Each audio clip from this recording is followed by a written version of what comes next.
It's time, chosen one. Everything you've endured was shaping you for this exact moment.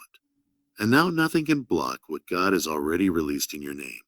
You're not here by chance, something beyond your understanding. And God Himself moved pieces in your life to bring you to this threshold. This message isn't for the masses, it's for the few who've been set apart. If these words have found you, it's because you've already crossed the unseen line that separates preparation from activation. What's about to be revealed is holy, and once it's unveiled, you can't return to before. Once you walk into it, you can't unwalk it.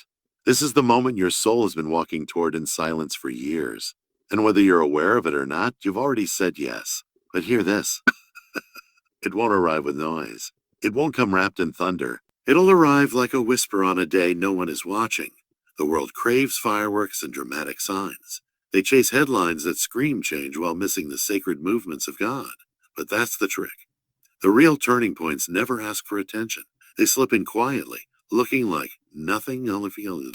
And yet to the aligned, to the chosen one, they carry everything. That's why this word has arrived now. It isn't random. It's a gate, and in a matter of hours, you may feel it open. A shift, a realization, a door where there once was a wall. By tomorrow, what looked impossible may suddenly clear. But listen, this isn't a warning. This is a holy activation. It only reveals itself to those ready to walk boldly. But before you step through, there's something you need to understand. Miss this window, and it may not come again. Nothing you went through was wasted. Every hardship, delay, heartbreak, it all had design. God was preparing you long before you knew what was coming. While you were asking, why me? Heaven was saying, because I need you ready. You were never being punished. You were being fortified. Every closed door, every betrayal, every lonely night was part of the pattern. Your pain was never in vain. It was your preparation. And now all those lessons converge into one command. The command is now. And the command is this. On the 1st of September, rest your body. Withdraw from the noise. Purify your system. Let nothing touch your lips but water. That day is not ordinary. It is consecrated, set aside, holy chosen one. Have you ever wondered why your path felt heavier than others? Why nothing ever seemed simple while those around you coasted? It's because God didn't create you for the easy road. You weren't built to blend in. You were built to carry what others couldn't. Ordinary paths could never carry an extraordinary calling. Every no was a redirection. Every loss carved out space for the holy. That deep loneliness, that confusion that chased you, it wasn't a curse. It was your consecration. It was the Spirit tuning your ears to the voice others couldn't hear. You weren't being broken. You were being built. Think of a diamond. First, it's just carbon buried in darkness. But under heat and pressure, it becomes what nothing else can. That's you. Every pressure was training. Every season of fire was making you durable. Now you are ready to reflect what only the chosen reflect, divine light. You've been waiting, but now the waiting is over. No more postponing. No more when I feel ready. That's the lie, the illusion, the trap. You've been circling the same mountain, waiting for a sign. But the sign was never going to be a spectacle. It was always going to come through stillness. That's why God chose the 1st of September. No holidays, no headlines, no distractions, just a plain day on the calendar. But to the chosen, it will be holy ground. The world won't notice, but you will, because the Holy Spirit clears the noise before He speaks. This is the silence before your sound, the quiet before the call. And now you are face to face with your own decision. Will you obey? Will you consecrate this body? Will you drink only water and rest as God instructed? Or will you treat this like just another date on a planner? This is the moment the excuses die, chosen one. Think back. How many nights have you cried for clarity? How many times did you beg for a sign? You thought it would come in lightning. But what if the test was never about waiting for noise? What if the real test was whether you'd recognize the divine in the ordinary? This is not the season of waiting. That chapter is closed. Waiting was training. Now the action must begin. Not next week, not once you feel motivated. The shift begins the moment you say, I obey. Every chosen one reaches this same lesson. Your power doesn't live in compliance. It lives in your holy defiance. Look around. Most people are sleepwalking through life. They swallow whatever they're told. They worship the routine. They never stop to ask, is this even real? But you, chosen one, you were born to question. You were born to disrupt. You weren't put here to blend in. You were put here to break the mold. God never calls the crowd. He calls the set apart. Maybe you were the one who dared to speak up when everyone else stayed silent. Maybe you walked away from circles others begged to belong to. Maybe you turned your back on comfort because truth burned in your bones. That cost you. It always does. But chosen ones are not built for comfort. They are built for revelation. Your refusal to comply wasn't rebellion. It was recognition. You saw what others denied. You knew that going along would mean giving up your soul. Silence in a world of lies is agreement, and you were never here to agree. You were here to agree. So here is your challenge. Stop seeing your resistance as a burden. It's your compass. Every time your soul recoils, that is the Holy Spirit leading you. That discomfort is guidance. That discontent is holy. Think about your patterns. What parts of your life have you never questioned? What parts of your life have you never questioned? What if on the 1st of September you flipped one? What if you stopped eating what you were programmed to crave? What if you stopped chasing their version of success? What if you stepped off the treadmill of approval and rested your body like God told you to? This is not about rebellion. It's about alignment. The fear you feel when you do something different, that's not danger. That's confirmation. The crowd always feels safest, but comfort is where callings go to die. The chosen are always pulled ahead of the pack.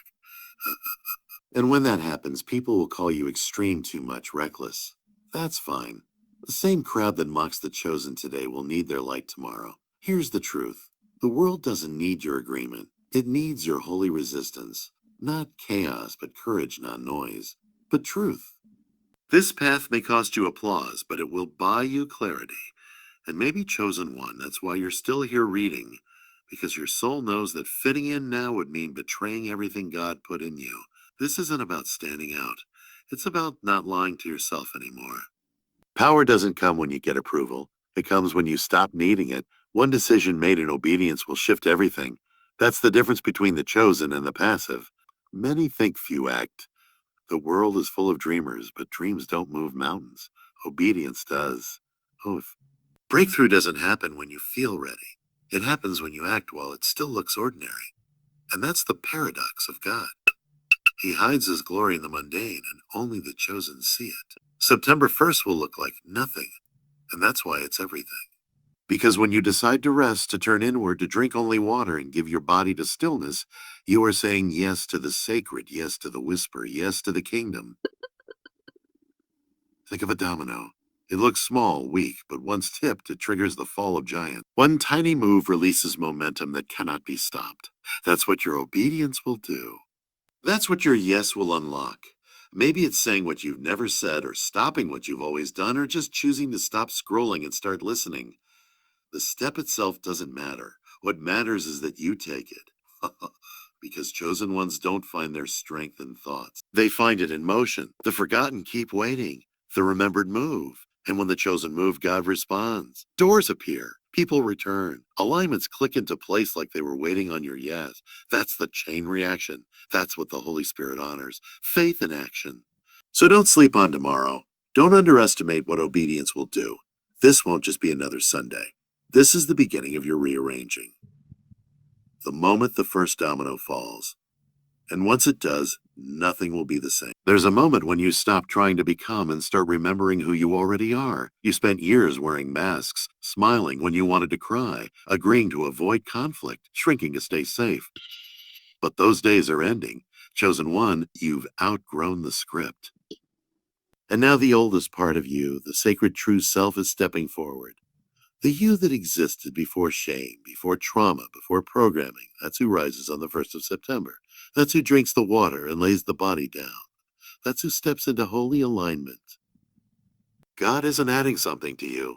He's peeling away what was never yours to begin with and chosen one. That peeling process, that stripping away of noise, of false armor, of counterfeit strength is holy. It's sacred work. It's not always loud, but it is always real.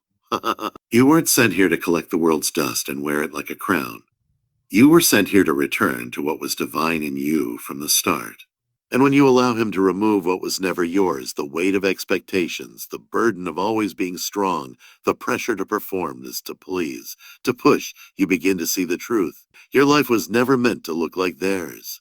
You were never created to follow their pace, their hustle, their timelines, the visions you carry, the depth you feel, the sensitivity you sometimes try to numb. Those are not flaws. They're confirmation you've been marked. And every time you called it too much, heaven called it just enough. These things are not burdens.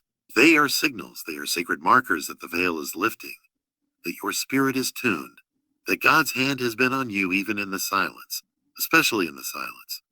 You've been stretched not to break, but to open. And now he is calling you to stop running, stop grinding, stop proving, and rest.